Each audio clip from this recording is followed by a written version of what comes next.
et je m'amuse à faire ça. Et c'est vraiment juste ça qui compte pour moi, où vraiment je viens pour m'amuser, passer du bon temps, et c'est ce qui se passe. Oui, mais votre vie change. À seulement 23 ans, Émilien bouleverse la scène médiatique en brisant enfin le silence.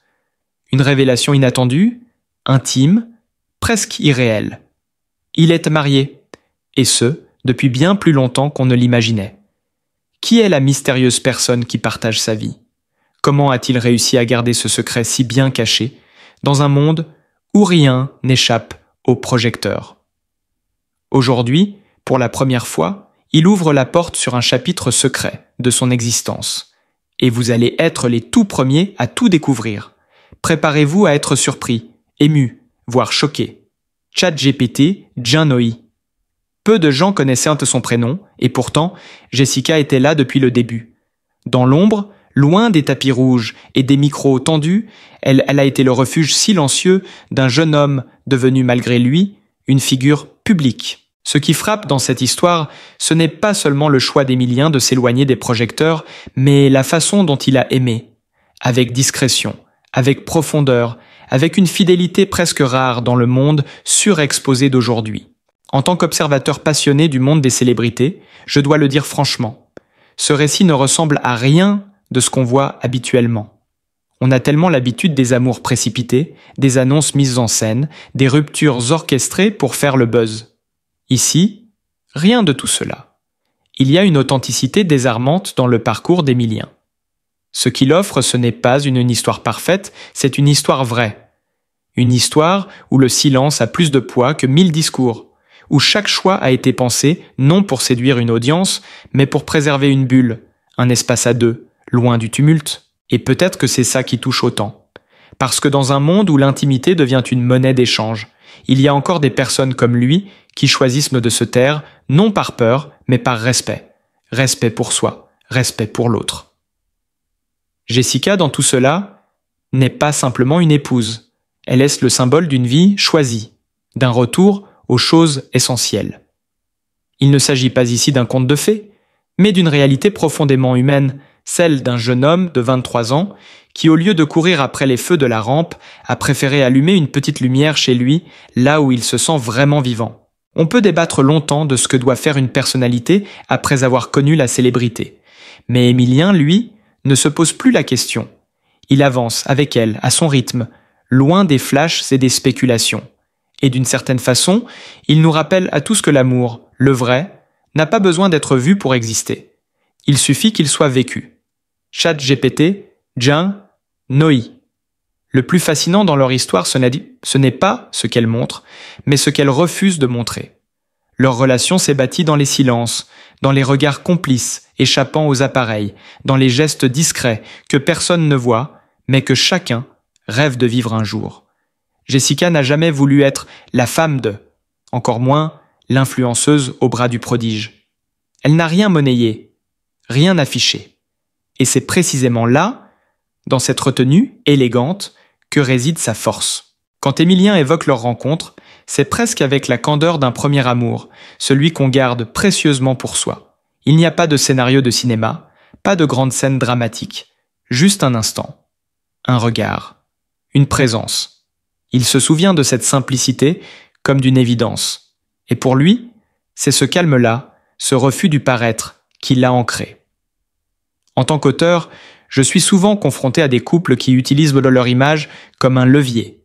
Ici, c'est tout le contraire, leur pudeur et leur message. Jessica, dans son parcours, incarne un engagement profondément humain. Elle travaille avec ceux que l'on oublie trop souvent. Et ce contraste entre son quotidien et la lumière excessive qui a un temps entouré Émilien donne à leur duo une dimension presque romanesque. Ils sont à contre-courant et c'est cette dissonance qui rend leur amour si crédible. Elle n'a pas été impressionnée par les victoires télévisées de son compagnon. Elle l'a toujours vu dans ses fragilités, dans ses doutes, dans ses nuits sans sommeil. Et lui, dans cette bienveillance, a trouvé plus qu'une amoureuse, une boussole. Leur mariage, tel qu'il le raconte, m'a profondément ému. Pas parce qu'il était extraordinaire, mais parce qu'il assumait l'ordinaire. Pas de paillettes, pas de mise en scène. Juste une promesse, formulée, les yeux, dans une maison de campagne où les murs vibraient d'authenticité. Les photos ne sont pas sur Instagram, les discours n'ont pas été retouchés. Et pourtant, tout cela était infiniment plus puissant que n'importe quelle cérémonie tape à l'œil. Quand ils parlent de leur argent, de leur lune de miel en montagne, dans une auberge modeste, je ne peux m'empêcher de sourire. Ils n'ont pas fui le monde. Ils se sont simplement retrouvés dans un lieu qui leur ressemble, loin des obligations sociales, proche de leur vérité. Et dans cette vérité, ils n'ont pas besoin de se prouver quoi que ce soit. Leur union n'a pas pour vocation de faire rêver.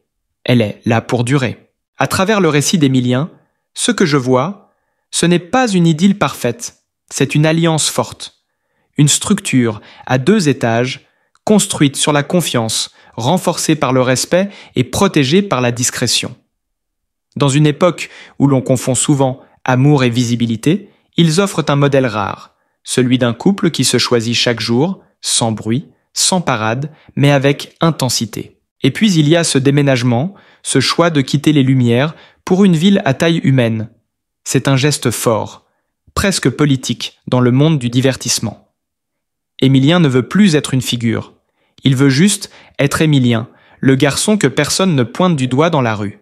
Là, dans cette petite ville, où il n'est qu'un habitant parmi d'autres, il a retrouvé une liberté que la célébrité lui avait subtilisée. Ce retour à l'essentiel, je le trouve incroyablement inspirant. Parce qu'au fond, il nous dit quelque chose d'universel. On peut être admiré, applaudi, reconnu, et malgré tout ressentir le besoin de s'effacer pour mieux vivre.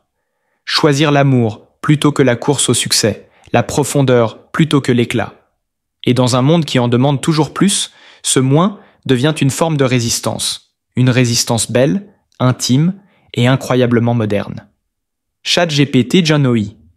Ici, dans cette petite ville où Émilien a choisi de reconstruire sa vie loin des projecteurs, les choses sont simples. On l'appelle par son prénom. On lui parle du temps qu'il fait, du marché du samedi matin ou de la dernière fête de quartier.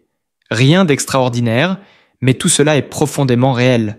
Et ce réel, il l'a embrassé avec une sérénité presque désarmante. Il ne cherche plus à être admiré, encore moins reconnu. Ce qu'il veut aujourd'hui, c'est vivre en paix, en cohérence avec lui-même. Depuis plusieurs mois, il a repris le chemin des études, mais à sa façon. Un master à distance en histoire contemporaine, avec en ligne de mire un avenir bien plus humble mais ô combien porteur de sens. Devenir enseignant, ou peut-être chercheur. Ce retour au banc de l'université, loin de le faire régresser l'élève. Il y a trouvé un rythme, une direction, un souffle nouveau. Transmettre, voilà ce qui l'anime désormais. Et il le dit avec des mots simples mais profonds. On ne doit pas rester figé dans l'éclat d'un moment de gloire, aussi fulgurant soit-il. Il faut continuer à construire, brique après brique. Ces journées sont rythmées par les cours en ligne, des heures de lecture, des repas partagés avec Jessica, des balades à 2 dans les sentiers forestiers et un engagement local discret, mais sincère. Ensemble, ils cultivent leur jardin, au sens propre comme au figuré.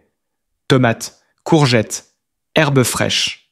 Travailler la terre, c'est leur façon à eux de rester ancrés, de se rappeler que la vraie vie pousse lentement, qu'elle demande de l'attention, du soin et une présence totale.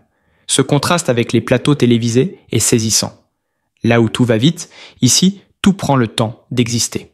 Émilien n'a pas claqué la porte du monde médiatique. Il a simplement refermé doucement la page, sans fracas, sans discours grandiloquent. Il sélectionne avec rigueur les rares projets qu'il accepte. Fini les propositions marketing, les interviews sans fond, les émissions vides de sens. Il a même décliné une télé-réalité à cachet astronomique.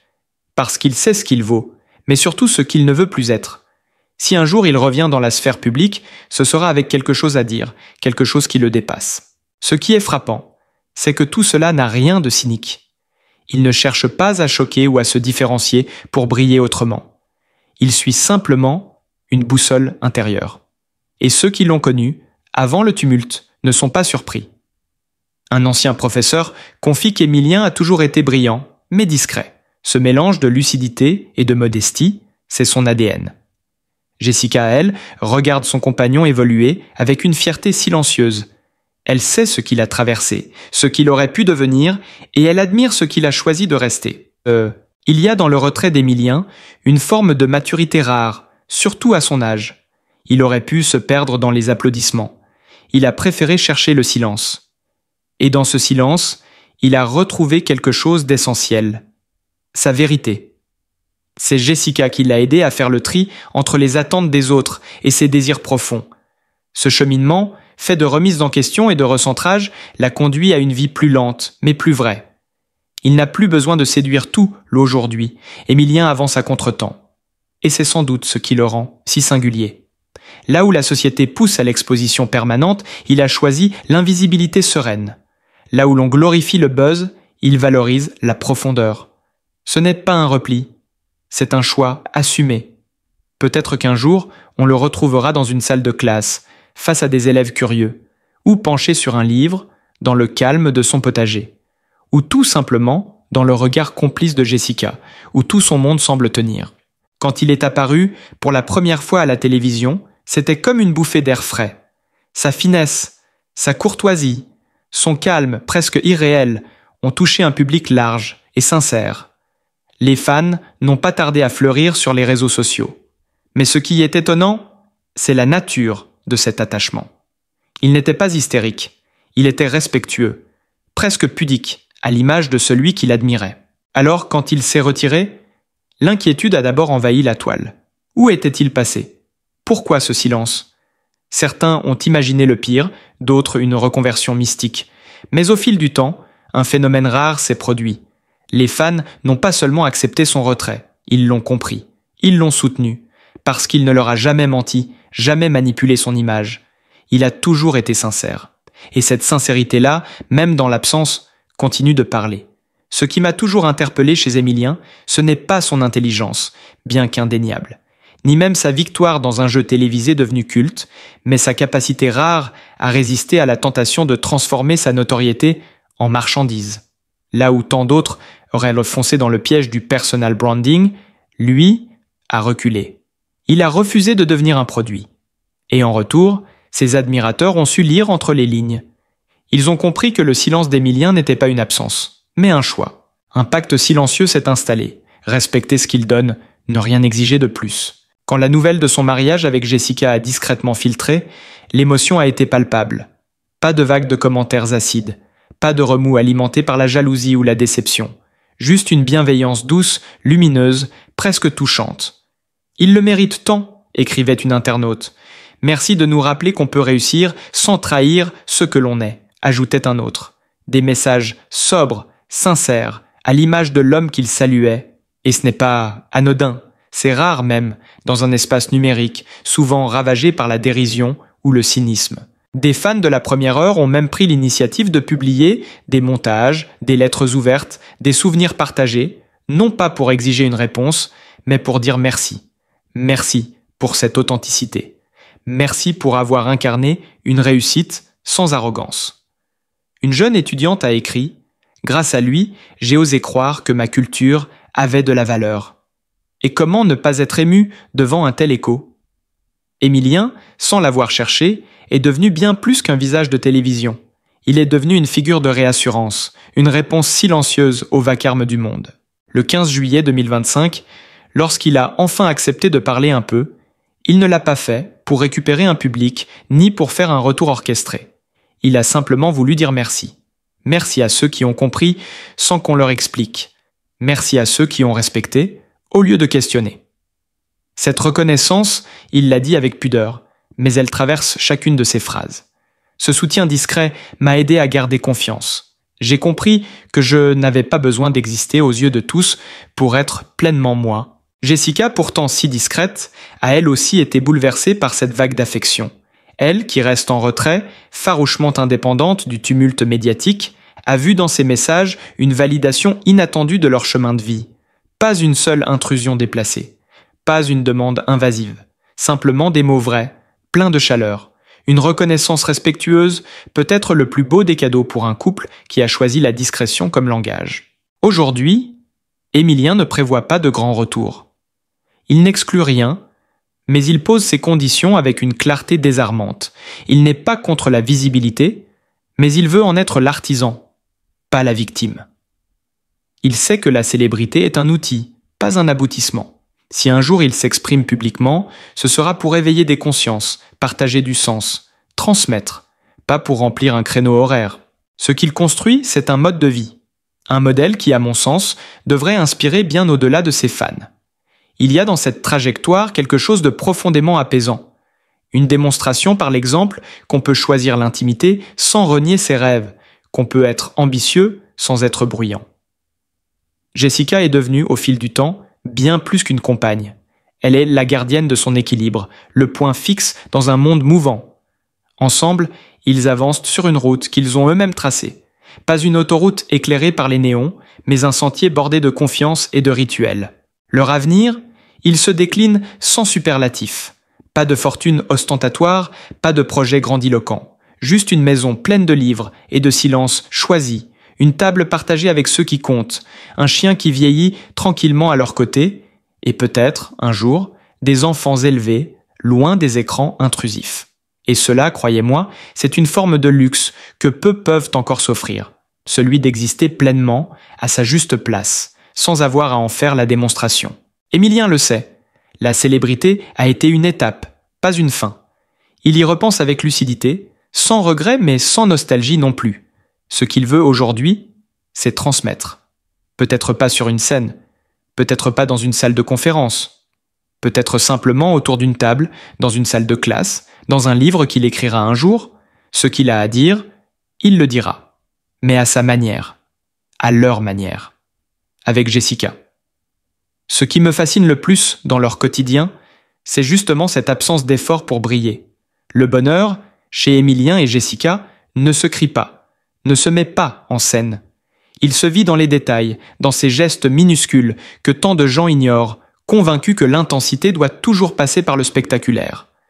Un message glissé dans la journée, une marche silencieuse en fin d'après-midi, une tasse de thé partagée sans un mot, un vieux film qu'on regarde encore et encore sans en être lassé. Ce sont des scènes qui pourraient sembler anodines, mais qui, chez eux, dessinent une architecture invisible, puissante, de tendresse et de respect. Il n'attend pas le bonheur comme une récompense future, il le choisit ici, maintenant, dans ce qu'il maîtrise. Et au cœur de ce bonheur discret, il y a une valeur à laquelle il tient viscéralement. La liberté. Pas la liberté folle d'un monde sans règles, mais celle exigeante de dire non aux attentes absurdes, de se détourner du vacarme et des tendances. Leur liberté, c'est celle de deux êtres lucides qui choisissent en conscience ce qu'ils laissent entrer dans leur vie. Cette idée m'émeut profondément, car elle remet en cause tout ce que l'on nous vend chaque jour, que la réussite se mesure à l'exposition, que l'amour doit être partagé pour exister, que l'avenir doit être planifié pour être rassurant.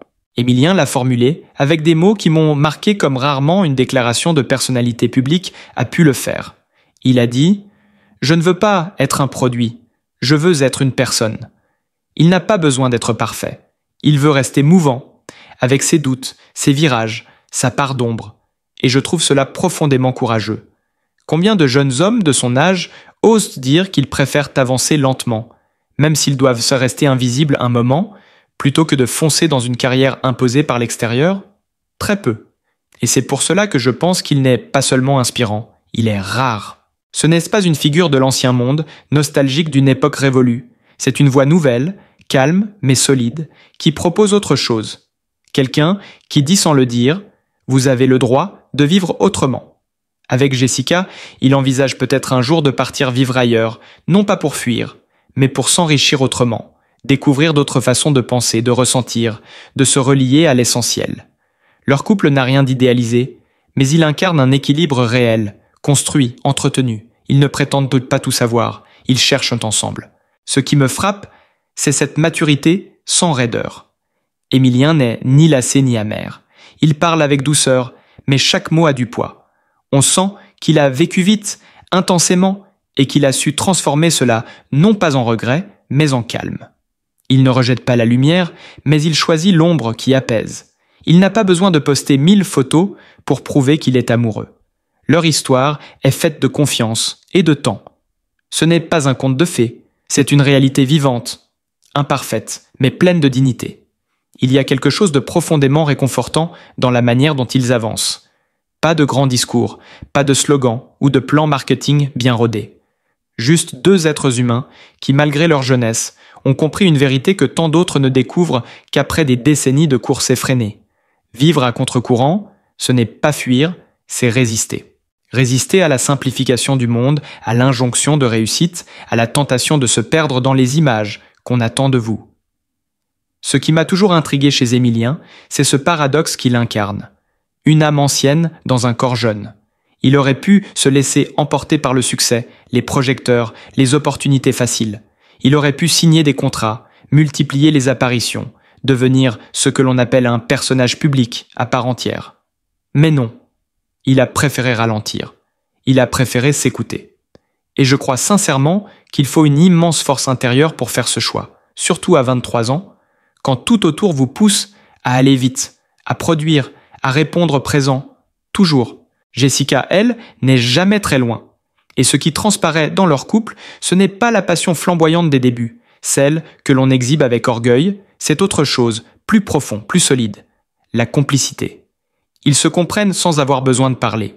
Ils partagent des silences qui disent bien plus que certains dialogues interminables. Ils rient ensemble, parfois pour des choses que seuls eux deux peuvent comprendre. Et cette intimité-là, cette bulle qu'ils ont construite à deux, je la trouve admirable. Il y a quelque temps, lors d'un entretien qu'il a accordé à un magazine culturel peu connu, Émilien a glissé cette phrase que je n'ai pas pu oublier. « J'aimerais qu'on se souvienne de moi, non pas pour ce que j'ai fait, mais pour la manière dont je l'ai vécu. » Cette réflexion, en apparence anodine, en dit long sur sa vision de la vie. Il ne cherche pas la trace visible, il cherche l'empreinte intérieure. Quand on parle de projet, il sourit doucement. Il parle de potager, de lecture, de randonnée, d'ateliers avec des enfants dans des quartiers oubliés. Il parle d'écriture, non pas comme d'un métier, mais comme d'un besoin. Il note beaucoup. Des carnets, des feuilles volantes, des fichiers qu'il ne montre à personne.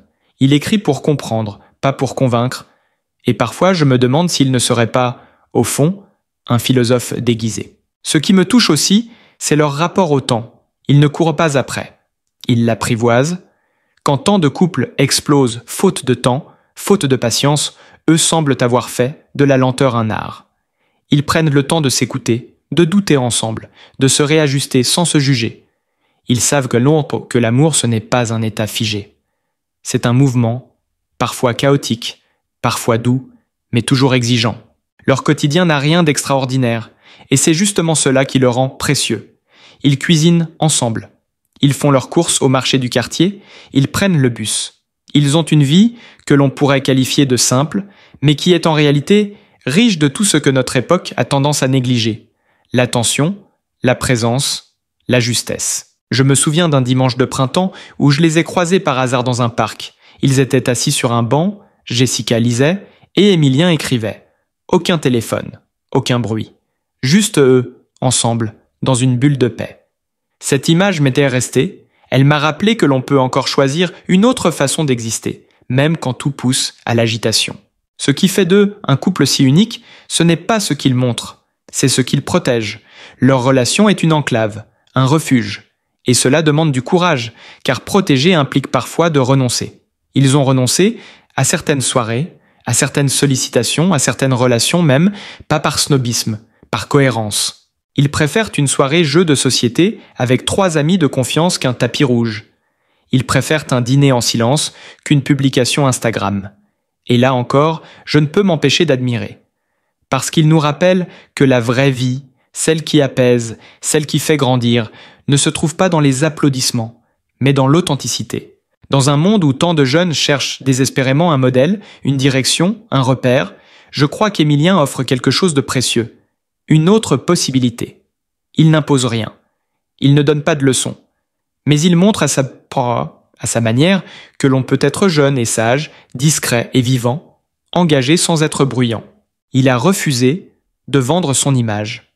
Il a dit non à des contrats juteux, à des émissions très regardées, à des marques qui voulaient l'associer à des produits qu'il n'utilise pas. Il a préféré rester fidèle à ses valeurs, même au prix de certaines pertes, et ce choix dans le contexte actuel relève presque de la rébellion. Jessica, elle aussi, incarne cette sobriété heureuse. Elle ne cherche pas à exister à travers lui.